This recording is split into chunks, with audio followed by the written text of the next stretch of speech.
Hello friends, मेरा नाम है सुनील कुमार और आज मैं आपको एक स्टोरी, एक कहानी के माध्यम से ये बताने की कोशिश करूंगा कि भगवान हमारे लिए जो करते हैं वही असल में हमारे लिए सही रहता है। कई लोगों को, बहुत सारे लोगों को ये शिकायत होती है भगवान से कि जो वो हमारे लिए कर रहे हैं वो हमारे लिए सही नहीं है, क्योंकि हम भविष्य नहीं जानते। अब भविष्य ना जानने की वजह से हमें ऐसा लगता है कि आज हम जो सोचते हैं या आज हम जो चाहते हैं वो हमारे लिए सही है, लेकिन हमें नहीं पता कि आने वाले भविष्य में हमारे लिए क्या रखा हुआ है। आप अपने जीवन में कभी भी एक बात सोचेंगे कि जो भी आपके जीवन में पहले घटा, कुछ समय के बाद वो एक दिन हो सकता है, एक हफ्ता हो सकता है, एक महीना हो सकता है, एक साल हो सकता है और शायद बहुत साल हो सकते हैं, लेकिन कभी ना कभी वो समय जरूर आता है जब हम ये सोचते हैं अच्छा हुआ कि उस समय ऐसा हुआ, अगर वैसा नहीं होता तो आज ऐसा नहीं होता जैसा है। वेल फ्रेंड्स, तो शुरू करते हैं। एक बार एक आदमी एक गांव में रहता था। उसकी बहुत इच्छा थी कि वो एक बहुत बड़ा करोड़पति इंसान बनना चाहता था। जैसे कि ज्यादातर लोग अपनी जिंदगी में करोड़पति बनना चाहते हैं, तो वो व्यक्ति भी बनना चाहता था। उसको किसी ने बोला कि अगर आप उस मंदिर में जाकर कुछ समय भगवान की तपस्या करें तो भगवान आपकी इच्छा अवश्य पूरी करेंगे। वो व्यक्ति वहीं उस मंदिर में जाता है, भगवान की तपस्या करता है और एक हफ्ते के बाद भगवान उसे साक्षात दर्शन देते हैं। भगवान उससे पूछते हैं कि तुझे क्या चाहिए। वो व्यक्ति बोलता है कि मैं 5 करोड़ रुपए चाहता हूं। भगवान उससे बोलते हैं कि मैं 5 करोड़ रुपए तुम्हें दे सकता हूं, लेकिन क्योंकि तू मेरा भक्त है, तूने एक हफ्ते मेरी भक्ति की है, तपस्या की है, तो मैं तेरा बुरा नहीं होने देना चाहता। तुम्हारे लिए अमीर बनना, ज्यादा पैसे का होना सही नहीं है, लेकिन उस व्यक्ति को एक बहुत फितूर होता है अमीर बनने का। वो सोच के देखिए, भगवान की भी नहीं सुनता है। वो कहता है कि मुझे नहीं पता, ज्यादा पैसे प्रॉब्लम क्या करेंगे, अच्छा ही रहेगा, मेरे पास पैसे होंगे, आप बस मुझे 5 करोड़ दे दो, बाकी जो होगा वो देखा जाएगा, लेकिन मैं अमीर बनना चाहता हूं और मेरे को आप पैसे दे दो बस। भगवान उसे 5 करोड़ रुपए दे देते हैं। वो उस पैसे को लेकर अपने घर आता है। घर आकर बड़ी खुशी के साथ वो अपनी पत्नी को बताता है कि भगवान ने मुझसे खुश होकर मुझे 5 करोड़ रुपए का दान दिया है। उसकी वाइफ भी बहुत बहुत खुश होती है। वो दोनों मिलकर उस पैसे को घर के अंदर ही एक गड्ढा खोदकर उसमें दाब देते हैं। अब देखिए फ्रेंड्स, यहां से कहानी में अब ट्विस्ट आना शुरू होता है। जो व्यक्ति है, उसकी जो वाइफ है, उसका पड़ोस में किसी व्यक्ति के साथ अफेयर होता है और वो समझती है, वो ऐसा सोचती है कि ये बहुत अच्छा हो गया, क्योंकि अगर ये पैसा, इतना पैसा नहीं होता तो मैं उसके साथ नहीं भाग सकती थी, लेकिन अब इतना पैसा है कि मैं अगर अपने उस पड़ोसी के साथ भाग जाऊं तो मेरी जिंदगी बहुत खूबसूरत हो जाएगी उसके साथ, क्योंकि इस पति के साथ तो मैं वैसे भी नहीं रहना चाहती। अब अपनी मर्जी से तो पति उस पैसे को उसे देने वाला नहीं है, और वो भी किसी और के साथ भागने के लिए तो बिल्कुल नहीं देगा।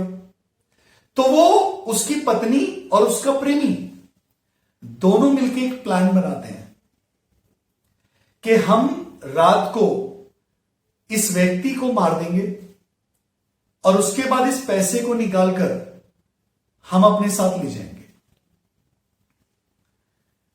अब वो पत्नी और उसका प्रेमी दोनों रात को आते हैं और जब उसका पति औरत का सोया हुआ होता है तो उस समय वो उसे जान से मार देते हैं। अब उसकी पत्नी और उसका प्रेमी जब वहां पर घर में गड्ढा खोदने लगते हैं तो उस जो व्यक्ति मर गया है उसके घर वाले, उसके भाई बंधु इतना ज्यादा खोदने की रात के समय आवाज सुनते हैं जो बहुत ज्यादा होती है, तो उनको लगता है कि यार इस रात में ऐसा क्या कर रहे हैं ये लोग, ऐसा क्या खोद रहे हैं जिस वजह से इतनी आवाज हो रही है, इतनी समस्या हो रही है। तो वो लोग वहां पर आते हैं और आकर वो देखते हैं कि मेरा जो भाई है वो मर चुका है, उसको इन लोगों ने मार दिया है।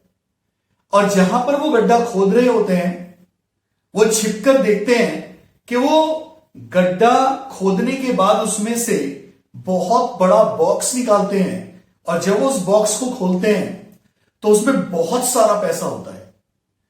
तो वो लोग सोचते हैं क्यों ना हम एक काम करें, इतना सारा पैसा है, हम इन दोनों को मार देते हैं और इन दोनों को मारकर ये पैसा हम ले लेते हैं। तो वो सारे के सारे जो भाई बंधु हैं उसके वो आते हैं, उस पत्नी और उसके प्रेमी दोनों को जान से मार देते हैं और उस सारे के सारे पैसे को वो उठाकर अपने घर ले जाने लगते हैं। जब वो उस पैसे को उठाकर अपने घर ले जाने लगते हैं तो वहां पर कुछ पड़ोसी उन्हें देख लेते हैं कि इतना बड़ा बॉक्स रात के समय ये लोग क्यों लेके जा रहे हैं। अब पड़ोसी उन लोगों से पूछताछ करना शुरू कर देते हैं वहीं पर, तो उन्हें पता चलता है कि इसमें 5 करोड़ रुपए हैं। तो वो उन पड़ोसियों से बोलते हैं कि काम करते हैं, ये सारा पैसा अगर ये बात फैल गई तो ये सारा पैसा राजा ले लेगा, गवर्नमेंट ले लेगी। इससे ज्यादा अच्छा है कि हम इस पैसे को जो कि बहुत सारा है हम सब आपस में बांट लेते हैं। अब देखिए दोस्त कि वो पैसे को आपस में बांटना चाहते हैं तो उन्हीं लोगों में एक और व्यक्ति होता है जो उन लोगों का शत्रु होता है। वो सोचता है कि यार बेशक ये आपस में बांटेंगे पर ये लोग बहुत अमीर हो जाएंगे, क्यों ना एक काम किया जाए कि मैं सारे गांव में एक खबर फैला देता हूं, सब में ये पैसा बटेगा तो सबको बहुत थोड़ा थोड़ा मिलेगा। तो वो सारे गांव में ये बात फैला देता है कि उस घर में उन लोगों को पैसा मिला है। पूरा का पूरा गांव, आपको पता है कि जो गांव होता है उसमें बहुत ज्यादा लोग नहीं होते हैं, 200-300 लोग 500 लोग होते हैं। तो वो सारे के सारे लोग सुबह उनके घर पर आते हैं और उन लोगों से बोलते हैं कि भाई ऐसा है कि इस पैसे को सब में बांटो। अब मजबूरी उन लोगों की ये होती है कि उन्हें बांटना तो पड़ेगा वरना उन्हें कुछ भी नहीं मिलेगा। उन्हीं लोगों में, गांव के लोगों में एक नाई होता है। वो जो नाई है वो डाकुओं का खबरी होता है। वो सोचता है अगर मैं इन 500 लोगों में इस धन को बंटने दूंगा तो मेरे हिस्से में बहुत थोड़ा आएगा, लेकिन इससे ज्यादा अच्छा है कि मैं डाकुओं को जाके बताऊं, वो अगर सबको मार के इसको लूट लें तो कम से कम मुझे 10% या 20% तो मिलेगा। तो वो जो नाई होता है वो उन डाकुओं के पास जाता है और उन्हें इस चीज की खबर देता है। तो डाकू अगले दिन वहां पर अटैक करते हैं गांव में और सारे गांव वालों को मार देते हैं ताकि राजा तक ये खबर ना पहुंच सके, और उस सारे के सारे पैसे को उठाकर उस नाई की सहायता से वो अपने ठिकाने पर ले जाते हैं। और वहां पर जाने के बाद वो उस नाई को भी मार देते हैं। सोचिए कि भगवान ने उस व्यक्ति को सबसे पहले बोला था कि अमीर बनना, इतना पैसा होना तुम्हारे लिए सही नहीं है, लेकिन उस व्यक्ति ने शायद सोचा भी नहीं था कि यह पैसा सिर्फ उसी के लिए हानिकारक नहीं है, इस पैसे की वजह से उसका पूरा खानदान मारा जाएगा और तो और पूरा गांव मारा जाएगा। फ्रेंड्स, मैं आपको बस यही बताना चाहता हूं, कई बार जो चीजें हमें सही लगती हैं वो हमारे लिए सही नहीं होती हैं। God has plan for everyone. भगवान के पास सबके लिए कुछ ना कुछ प्लान है। तो जो भी वो हमारे लिए कर रहे हैं उसे समझने का प्रयत्न करें। इस दुनिया में किसी को भी रहने के लिए और खाने की समस्या नहीं है बहुत ज्यादा। वो इसलिए नहीं है, हमारे पैदा होने से पहले हमारे शास्त्रों के अनुसार हमारे खाने पीने रहने सबका अरेंजमेंट हो चुका है। भगवान ने चींटी से लेके हाथी तक सबका अरेंजमेंट किया है। देखिए दोस्त, कितनी कमाल की बात है। चींटी और हाथी, चींटी इतना सा खाती है जैसे चीनी का एक दाना, ये काफी है उसके लिए, और हाथी इतना खाता है, कई किलो खाना वो खाता है। और मजे की बात देखिए, दोनों में से कोई कमाने नहीं जाता है, लेकिन दोनों को रोज भरपेट खाना मिलता है। ये भगवान का करिश्मा है। उन्होंने अनंत जीव बनाए हैं, अनंत लोग बनाए हैं, और सबका खाना पीना भरण पोषण उन्होंने पहले से किया है। हमारे पैदा होने से पहले वो हो चुका है। लेकिन जो हमारी इच्छाएं हैं बहुत बड़ा बनने की, बहुत ज्यादा पाने की, वो हमें भगवान के उस प्लान को, या भगवान जो भी हमारे लिए निर्धारित करते हैं या जो वो हमारे लिए करते हैं, हम उसे समझने में असमर्थ होते हैं, क्योंकि हमारी इच्छाओं का आकार इतना बड़ा है कि हम ये समझ ही नहीं पाते कि ये शायद हमारे लिए सही नहीं है। इसीलिए हम लोगों को बस ये समझना है, भगवान हमारे लिए जो भी करते हैं वही हमारे लिए सही है। Thank you very much.